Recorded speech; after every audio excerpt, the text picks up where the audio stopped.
Hello friends, இன்றைக்கி நம்ம ரொம்ப சூப்பரான உடைத்து ஊற்றிய முட்டை குழம்பு எப்படி செய்யலான்னு சொல்லி பார்க்கலாம் வாங்க. நீங்கள் இப்போ தான் ஃபஸ்ட் டைம் சேனலில் பார்க்குறதா சப்ஸ்கிரைப் பண்ணி லைக் பண்ணிவிட்டு கூடவே ஆல்ன்ற பெல் ஐக்கனை கிளிக் பண்ணி வச்சுக்கோங்க. இப்போ வாங்க நம்ம உடைத்து ஊற்றிய முட்டை குழம்பு எப்படி செய்யலான்னு சொல்லி பார்க்கலாம் வாங்க. ஃபஸ்ட்டு நீங்கள் ஒரு ஜார் எடுத்து வச்சுக்கோங்க. ஜாருக்குள்ளே ஒரு 5-6 முந்திரி பல் சேர்த்துக்கோங்க. நான் பார்த்தினா ஒரு பெரிய வெங்காயத்தை நறுக்கி சேர்த்துக்கோங்க. உங்ககிட்ட மீடியம் சைஸ் வெங்காயமாக இருந்தால் 2 போல் சேர்த்துக்கோங்க. ரொம்ப பெருசாக இருந்தால் 1 மட்டும் சேர்த்துக்கோங்க. ஒரு 20 பூண்டு பல்லும் நல்லா உரிச்சிட்டு சேர்த்துக்கோங்க. இது கூடவே ஒரு பட்டை சேர்த்துக்கோங்க. அடுத்ததாக பார்த்திங்கன்னா மிளகு 1 டீஸ்பூன் போல் சேர்த்துக்கோங்க. அடுத்ததாக பார்த்திங்கன்னா சீரகமும் 1 டீஸ்பூன் போலவே சேர்த்துக்கோங்க. அடுத்ததாக பார்த்திங்கன்னா ஒரு 4-5 கிராம்பு போலவே சேர்த்துக்கோங்க. அடுத்ததாக பார்த்தீங்கன்னா ஒரே ஒரு சின்ன பிரிஞ்சலை சேர்த்துக்கோங்க. ஒரு நட்சத்திர சோம்பும் சேர்த்துக்கோங்க. இப்போ நம்ம இது எல்லாமே சேர்த்தாச்சுங்க. இதை நம்ம நல்லா ஃபைன் பேஸ்ட்டு அரைச்சிட்டு வந்துடலாங்க. இப்போ பாருங்கம்மா, நல்லா ஃபைன் பேஸ்ட்டு அரைச்சிட்டு வந்துட்டேன்.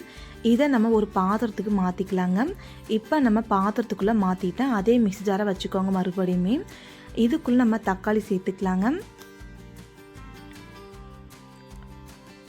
தக்காளி பார்த்தீங்கன்னா மீடியம் சைஸ் தக்காளி 3 எடுத்துருக்குங்க. நீங்கள் பெரிய தக்காளி இருந்தால் 2 எடுத்துக்கோங்க. மீடியம் சைஸ் தக்காளி 3 சேர்த்துக்கிட்டேன்.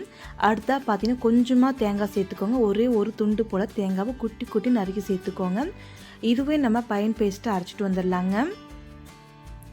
இப்போ பாருங்கம்மா, இதுவுமே நம்ம ஃபைன் பேஸ்ட்டு அரைச்சிட்டு வந்துட்டுங்க. இது எல்லாம் ஒரு இருக்கட்டுங்க. இப்போ நம்ம கேஸ் ஸ்டவ் ஆன் பண்ணிவிட்டு ஒரு கடாய் எடுத்து வச்சுக்கோங்க. கடாய் நல்லா காயிட்டுங்க. அது வரைக்கும் நம்ம வெயிட் பண்ணலாங்க. இப்போ பாருங்கம்மா, கடாய் நல்லா காஞ்சிடுச்சு. எண்ணெய் பார்த்தீங்கன்னா ஒரு 8 டீஸ்பூன் போல் நீங்கள் சமையல் எண்ணெய் ஊற்றிக்கோங்க. எண்ணெய் நல்லா காயிட்டுங்க.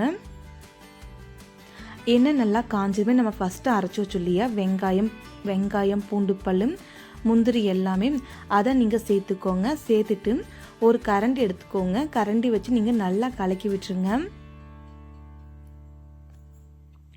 இதோட பச்சை வாசனை போகிற வரைக்கும் ஒரு 2 நிமிஷம் போல் நீங்கள் நல்லா கலக்கி விட்டுக்கோங்க.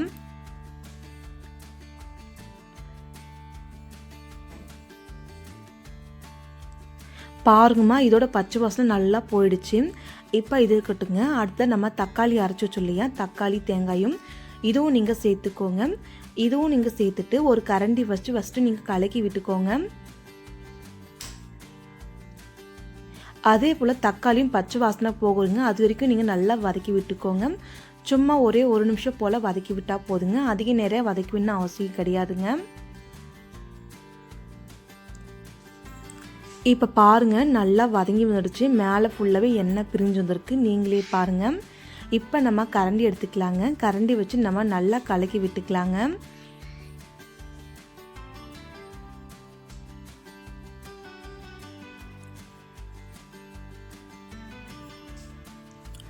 இப்போ நம்ம கரண்டி எடுத்து ஒரு ஓரம் வச்சுக்கலாங்க. தேவையான மசாலா பொருள் சேர்த்துக்கலாங்க. நான் பார்த்தீங்கன்னா 1 டீஸ்பூன் போல் மல்லித்தூளும் அதே போல் காரத்துக்கு ஏற்ற மாதிரி தனி மிளகாய்த்தூள் 1 டீஸ்பூன் போலவும், அடுத்ததாக பார்த்தீங்கன்னா குழம்பு மிளகாய்த்தூள் ஒரு 1/4 டீஸ்பூன் போல் சேர்த்துக்கோங்க. இது எல்லாமே நீங்கள் சேர்த்துட்டு கொஞ்சமாக நீங்கள் கரம் மசாலா சேர்த்துக்கோங்க. கரம் மசாலா சேர்த்துட்டு ஒரு கரண்டி வச்சு நீங்கள் நல்லா வதக்கி விட்டுருங்க. நம்ம சேர்த்துருக்க மசாலா வாசனை பச்சை வாசனை போகிற வரைக்குமே நல்லா வதக்கி விட்டுக்கோங்க.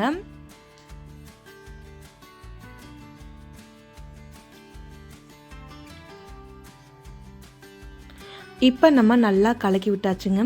இப்போ பாருங்கள், மறுபடியும் மேலே எண்ணெய் பிரிஞ்சு வந்திருக்கு. இது கூடவே நம்ம கொஞ்சமாக ஒரு 1/4 டீஸ்பூன் போல் மஞ்சள் தூள் சேர்த்துக்கோங்க. மஞ்சள் தூள் சேர்த்துட்டு தேவையான அளவுக்கு நம்ம கல்லுப்பு இல்லைனா சால்ட்டு சேர்த்துக்கலாங்க.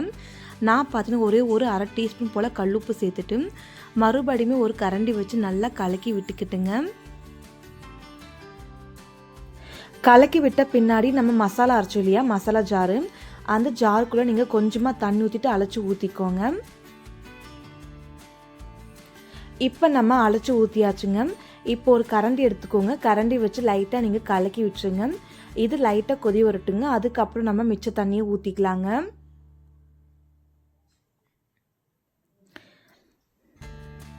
இப்போ பாருங்கள் லைட்டாக கொதி வந்திருக்கு. இப்போ நம்ம மிச்ச தண்ணியை ஊற்றிக்கலாங்க. நான் பார்த்தீங்கன்னா சின்ன டம்ளரில் ஒரே ஒரு டம்ளர் போல் தண்ணி ஊற்றிருக்கேன். தண்ணி ஊற்றிட்டு மறுபடியுமே நம்ம ஒரு கரண்டி வச்சு கலக்கிக்கலாங்க.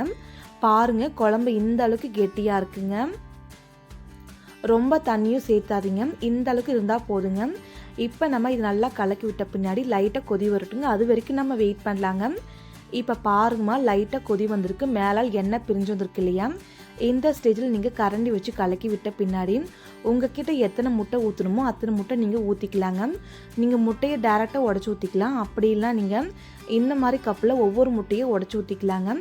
இந்த மாதிரி நம்ம கப்பில் முட்டை உடச்சி ஊற்றுறதுனால ஒவ்வொரு முட்டையும் உடஞ்சி போகாமல் கலங்காமல் அப்படியே இருக்கும். நீங்களே பாருங்கள். ஃபஸ்ட்டு நீங்கள் ஒயிட் முட்டை ஊற்றிட்டு மெதுவாக மஞ்சள் முட்டையை விடுங்க. இதே போல் நான் மொத்தமாக 5 முட்டை ஊற்றிக்கிறேங்க.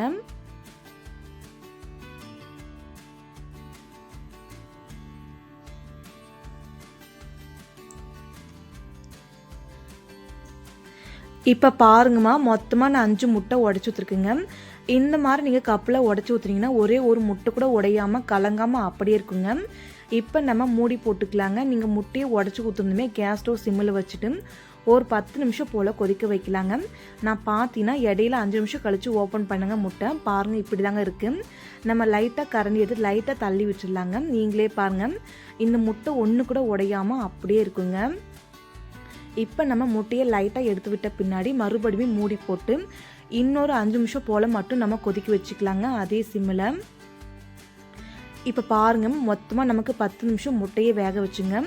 முட்டை நல்லா வெந்து வந்திருக்கு, மேலே நல்லா எண்ணெய் பிரிஞ்சு வந்திருக்குங்க. இது மேலே நீங்கள் கொத்தமல்லி தூவிக்கோங்க. கொத்தமல்லி தூவிட்டு ஒரு கரண்டி வச்சு லைட்டாக கலக்கி விட்டுக்கோங்க. அவ்வளோதாங்க, ரொம்ப சூப்பரான உடச்சி ஊற்றின முட்டை குழம்பு ரொம்ப சூப்பராக ரெடி ஆகிடுச்சுங்க. கண்டிப்பாக உங்கள் வீட்டில் ட்ரை பண்ணி பாருங்கள், ரொம்ப சூப்பராக இருக்குங்க. இந்த மாதிரி நீங்கள் ட்ரை பண்ணி பாருங்கள், டேஸ்ட்டுமே ரொம்ப சூப்பராக இருக்கும். இந்த வீடியோ உங்களுக்கு பிடிச்சிருந்தா மறக்காமல் வீடியோக்கு ஒரு லைக் பண்ணுங்கள், சப்ஸ்கிரைப் பண்ணுங்கள், ஷேர் பண்ணுங்கள். மறக்காமல் உங்கள் ஃபேமிலி ஃப்ரெண்ட்ஸுக்கும் ஷேர் பண்ணி விடுங்க. இந்த முட்டை குழம்பு பார்த்தீங்கன்னா இட்லி, தோசை, சப்பாத்தி, ரைஸு, களி எது கூட வேணாலுமே சாப்பிட்றதுக்கு அட்டகாசமாக இருக்குங்க. கண்டிப்பாக ட்ரை பண்ணி பாருங்கள். ட்ரை பண்ணி பார்த்துட்டு நீங்கள் எப்படி இருக்குன்னு சொல்லி கீழே கமெண்ட் பண்ணுங்கள். Thank you friends. நாளைக்கு பார்க்கலாம் வேற ஒரு வீடியோவில். மறக்காமல் நீங்களுமே ட்ரை பண்ணி பார்த்துங்க.